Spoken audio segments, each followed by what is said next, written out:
तो दोस्तों जो बिगनर ट्रेडर्स होते हैं वो अपना ट्रेडिंग डिसीजन तो ले लेते हैं, लेकिन वो इस बात में कंफ्यूज रहते हैं कि किस पॉइंट पे अपना स्टॉप लॉस लगाएं।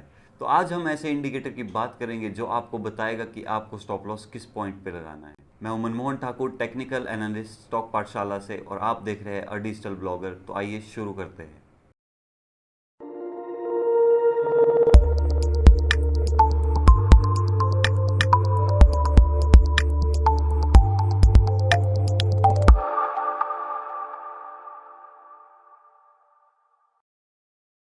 तो आज हम बात करेंगे एटीआर के बारे में। एटीआर की फुल फॉर्म होती है एवरेज ट्रू रेंज।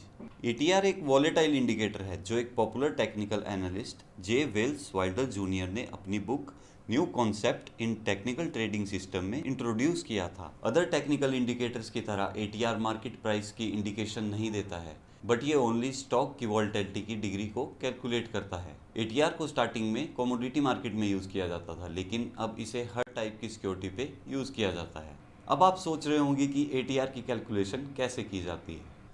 इसकी कैलकुलेशन ट्रू रेंज के 3 टाइप्स में से एक टाइप को यूज़ करके की जाती है, जो कि डिपेंड करता है कि कैंडल किस तरह से बनी है। तो जैसा कि आप स्क्रीन पे देख सकते हैं, टाइप 1 में हम करंट हाई में से करंट लो को माइनस करेंगे। टाइप 2 में हम करंट हाई में से प्रीवियस क्लोज को माइनस करेंगे, और टाइप 3 में करंट लो से प्रीवियस क्लोज माइनस करेंगे। अब जानते हैं कि इन टाइप्स में से किस टाइप का आपको यूज़ करना है ट्रू रेंज निकालने के लिए।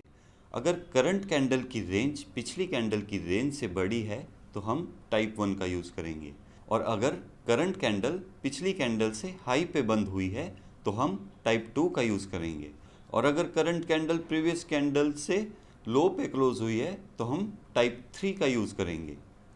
आपके सामने जो इमेज है उससे ये देख सकते हैं कि कैंडल स्टिक पैटर्न की रेंज जितनी बड़ी होगी उतना ही एटीआर वैल्यू भी बड़ी होगी, और इसके ऑपोजिट होगी।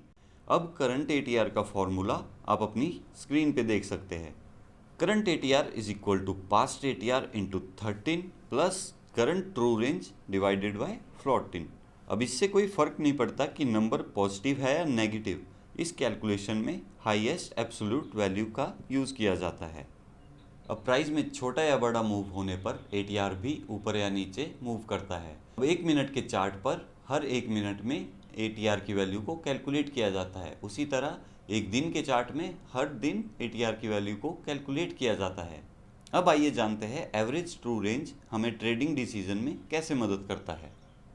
आसान भाषा में अगर हम कहें तो हाई वॉलेटिलिटी वाले स्टॉक में एटीआर की वैल्यू भी हाई होती है, और इसी तरह लो वॉलेटिलिटी वाले स्टॉक में एटीआर की वैल्यू भी लो होती है। अब इस इंडिकेटर का इस्तेमाल ट्रेडर्स किसी स्टॉक में एंट्री लेते वक्त अपना स्टॉप लॉस लगाने के लिए करते हैं। अब एटीआर का यूज़ करके स्टॉप लॉस लगाने के लिए थंब रूल है कि एटीआर को 2 से मल्टीप्लाई करना होता है। तो अगर आप स्टॉक को खरीद रहे हैं तो आप एंट्री प्राइस के नीचे 2 इंटू एटीआर पर स्टॉप लॉस लगा सकते हैं, और इसी तरह अगर आप कोई स्टॉक बेच रहे हैं तो आपको एंट्री प्राइस के ऊपर 2 इंटू एटीआर पर स्टॉप लॉस रखना चाहिए। और सबसे इम्पॉर्टेंट, अगर आप ट्रेड में लॉन्ग है और प्राइस आपके हिसाब से बढ़ रहा है तो आप 2 इंटू एटीआर पर ट्रेलिंग स्टॉप लॉस लगाएं। एग्जाम्पल के लिए एक लॉन्ग ट्रेड को 100 रुपये में लिया जाता है और एटीआर की वैल्यू 2 है, फिर आप 96 रुपीज़ पर स्टॉप लॉस लगा सकते हैं।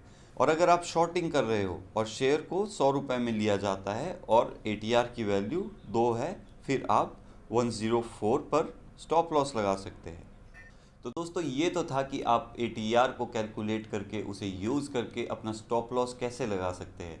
तो आइए लाइव ट्रेडिंग के माध्यम से ये जानते हैं कि आप एटीआर का इस्तेमाल कैसे कर सकते हैं।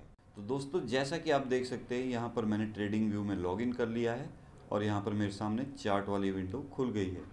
तो यहाँ पर सबसे पहले हम जिस स्टॉक में अपनी एंट्री करना चाहते हैं या जिस स्टॉक को हम ख़रीदना चाहते हैं वो सर्च करेंगे। तो मान लीजिए मैं आईओसी का, इंडियन ऑयल कॉरपोरेशन का शेयर खरीदना चाहता हूँ।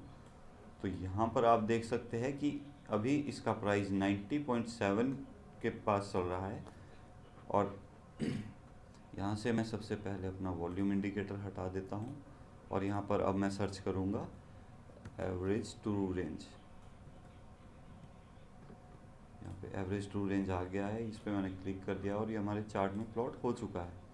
तो अगर आप यहाँ पर देख सकते हैं अभी प्राइस चल रहा है 90 के करीब, और इसकी ATR की वैल्यू शो हो रही है 2.7। और दोस्तों मैं ये बता दूं कि ये अभी हम डे के चार्ट पे वो कर रहे हैं। अगर आपको इसमें इंट्राडे करना है तो आप 2 आवर के चार्ट में अपने एनालिसिस कर सकते हैं, क्योंकि ये चार्ट के हिसाब से चेंज होता है। तो अगर अभी आपकी वैल्यू 2.76 है तो इसे हम 2 से मल्टीप्लाई कर देंगे, जो लगभग करीब 5 के बराबर आ जाएगी। और हम उस 5 को 90 में से माइनस कर देंगे, जो कि 85 होगा। तो आपका स्टॉप लॉस 85 पर लगेगा। और अगर आप इस स्टॉक में लॉन्ग टर्म इन्वेस्टमेंट करना चाहते हो तो मैं आपको रिकमेंड करूंगा कि आप ट्रेलिंग स्टॉप लॉस का यूज़ करें, ताकि अगर प्राइस अपनी डायरेक्शन बदलता है, अगर ट्रेंड अपनी डायरेक्शन बदलता है, तो आप अपनी अच्छे से प्रॉफिट बुकिंग कर सको। और दोस्तों एक और इम्पॉर्टेंट बात अगर मैं बता दूं, अगर आप इसमें इंट्राडे ट्रेड करना चाहते हो तो आप यहाँ से अगर आप देखोगे कि मैं 1 मिनट का चार्ट करता हूँ, तो आप यहाँ पे देखेंगे कि ATR वैल्यू चेंज हो गई है, जो कि 0.13 रुपीज़ है। और अगर इसी तरह से मैं टाइम पीरियड को चेंज करता हूँ, अब यहाँ से मैं 5 मिनट के टाइम पीरियड पे इसे चेक करता हूँ, तो ये इंक्रीज़ होकर 0.24 हो चुकी है। इसी तरह से जिस जिस तरह मैं टाइम पीरियड को इंक्रीज़ करता जाऊँगा, इसकी वैल्यू भी बढ़ती जाएगी। अब यहाँ पर आप देख सकते हैं 0.75 आ चुका है 1 आवर के चार्ट में, और 1 डे के चार्ट में ये 2.78 है। तो यहाँ से आपने देखा कि अगर आप एक शॉर्ट टर्म ट्रेडर हैं तो आप इसे 1 मिनट, 5 मिनट, 10 मिनट के चार्ट पर देखिए। और अगर आप एक स्विंग ट्रेडर हैं तो इसे 1 आवर या 2 आवर के चार्ट पर देखिए। और अगर आप एक लॉन्ग टर्म ट्रेडर है तो आप इसे 1 डे के चार्ट पर देखिए, जिससे आपको एक्यूरेट सिग्नल मिलेगा कि आपको अपना स्टॉप लॉस कहाँ लगाना है। तो दोस्तों इस वीडियो में हमने देखा कि ATR के इंडिकेटर का इस्तेमाल करके आप स्टॉप लॉस कैसे कैलकुलेट कर सकते हैं। और भी इंडिकेटर को जानने के लिए बने रहिए अ डिजिटल ब्लॉगर के साथ। और अगर आप ट्रेडिंग में प्रो बनना चाहते हैं तो हमारी ऐप स्टॉक पाठशाला को डाउनलोड कीजिए, इंस्टॉल कीजिए और अपनी ट्रेडिंग जर्नी को आसान बनाइए। Thank you so much, bye bye.